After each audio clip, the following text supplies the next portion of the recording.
to right into the three pack, asking the right questions. It's all, I mean, we talk about all the time, Todd. One thing that we're not trained on is sales, and how to actually sell. And so I did a little training on this with our team last week. And so I thought I'd bring it to our webinar about asking the right questions. And so we talk about our focus is asking open-ended questions. And there's a huge difference when I'm talking to an internet lead for the first time, I'm talking to a new prospect at an open house, or meet a parent at a kid's ball game or something like that. The types of questions that we ask are important, because what we're trying to establish immediately is building trust through an immediate relationship.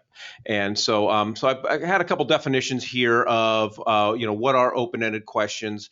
Open-ended questions are questions that cannot be answered with a simple yes or no, and instead require the respondent to elaborate on their points. If I do an open house and people get done, did you like the house? Well, yes, no.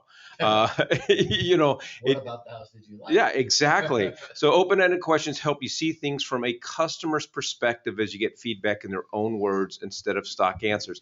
And this is important, because we're going to talk about on point 2 about putting our private investigator hat on. We are problem solvers. I need to figure out how to solve your problem. And the only way I can help you solve your problem is knowing what the problems or the challenges are. Additionally, open-ended questions prompt the beginning of a longer conversation by asking questions starting with why, how, and what if. What if we found you the right house, Mr. and Mrs. Buyer? Are you willing to pull the trigger? Closed-ended questions could be answered with single-word answers such as yes or no. Yeah, on this one here, I think it also, Mike, when you are inquisitive, you're not jumping in saying, hey, this is all about me, hire me. And instead, you don't bring that up at all. But what you demonstrate to the people is your caliber of being able to help them by asking them those open-minded questions. Then they have to think more about the answer. They have to get into an actual conversation with you. And through that's where they establish whether or not you know enough to help them through that journey that they're going to hopefully ultimately discover or explain to you, allow you to discover.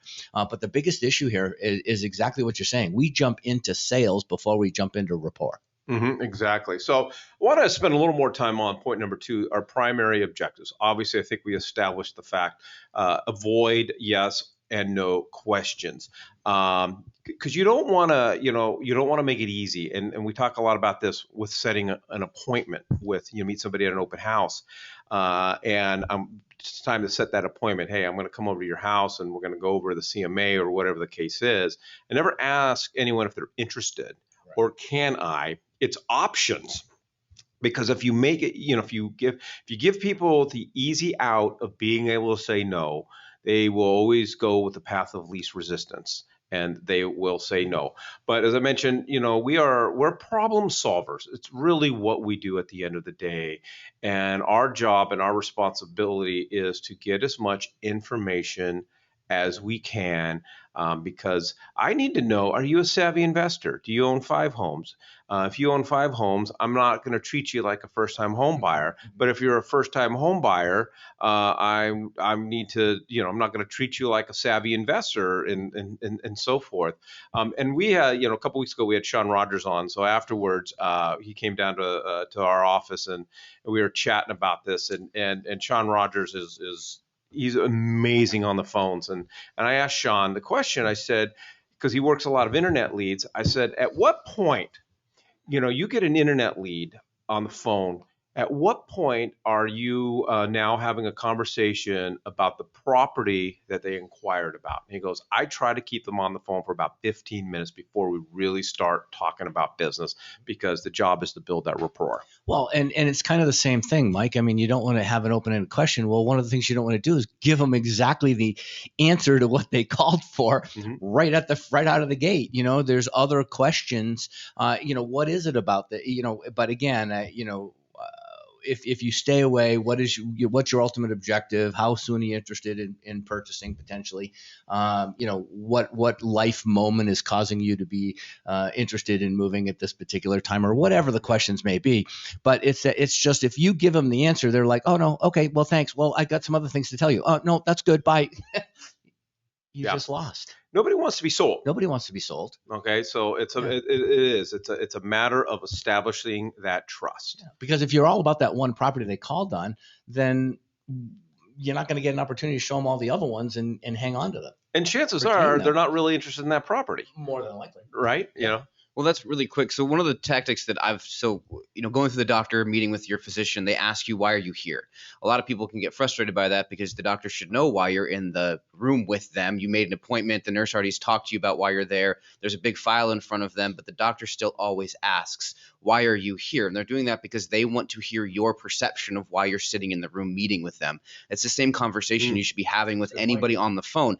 You can assume by the person that took the message or the email that they sent you or the text or whatever, but why would you do that? Don't put words in their mouths. Let them talk to you, because just like you said, they might not know what exactly they want. They may say they want this house, but as you have the conversation, you could dial into what they want about that house, and you can show them other opportunities. Well, I'm feeling bad because I fired a doctor for that. So that's another story for another day. It was you're still suffering from that, right? It was a very sensitive procedure, and I didn't want there to be any confusion when I was on the table. All right. All right. So I came up with a couple sample open-ended questions, and real quick, I'm gonna throw out my email. So we put together a whole list of these. If you're interested in all of them that we came up with, you can just email me at mikew@westusa.com. But this is one of the questions that we ask, and I love this question. When I'm talking with someone, let's just, before we talk about the property, what is your experience in buying or selling real estate? I want to know what their experience is. We focus a lot, goal oriented. What are your real estate goals? What are you trying to accomplish here? What do you know? Currently, I'm asking, what do you know or have you been hearing about the current market conditions? Generally, I don't like to go negative, but we've got to overcome objectives or objections with current market conditions the way they are. So this starts off as a yes or no question, but with current market conditions the way they are, if we find a property that meets your needs, notice I'm not saying the perfect property or a right property, but a property that meets your needs, are you ready to pull the trigger? Because if they say no, then that becomes the open-ended question. So what needs to take place? Is it finding, am I talking to the decision makers in this? Have they talked to a lender? And then I think the most important one, boggles my mind, has to be asked, I want to know what your current living situation is. I need to know, is there a listing there? Or are you renting, or are you living in mom and dad's basement, or whatever the case is? Because oftentimes, sometimes we represent buyers, and next thing you know, you ask, oh, well, where are you coming from? Oh, I just listed my house with so-and-so. They don't want to work with buyers. Okay. Sometimes we're missing those listing opportunities. And Todd, as you know, in our market, listings are king. Yeah, this one, I love these questions, Mike. These are good. But again, what I want to do is I want to encourage everyone to read that book, The 7 Levels of Communication by Michael Mayer, because it deals with exactly what we're talking about today, about asking questions, but really coming from a point of contribution, coming from a point of really your goal is to solve and help and resolve your potential clients. But if you're superficial with the questions that you're asking, you're not going to be given the detail that's necessary. And it's kind of like going on a listing appointment, Mike, right? I mean, if you're there and you ask the right questions, they're going to tell you what their objections are. But if you fail to ask those questions, you're going to leave that listing appointment wondering, am I going to get this listing or not? It's just that simple. Are you on purpose with what you're doing, or are you not? Yeah, and I always ask my agents, I always take a poll. What do you think that I am really, really good at? And I'll get various answers. Of course, it involves burgers and stuff like that. What I'm really, really good at is whatever you need. Okay. If you're a first-time home buyer, I'm really, really good at it. If you're relocating because of military, I'm really, really good at it. But I've got to set the case. I got to make my case that I'm really, really good at to whatever you need. And I don't know what you need unless I'm asking the questions and I'm listening. So that's our 3-pack.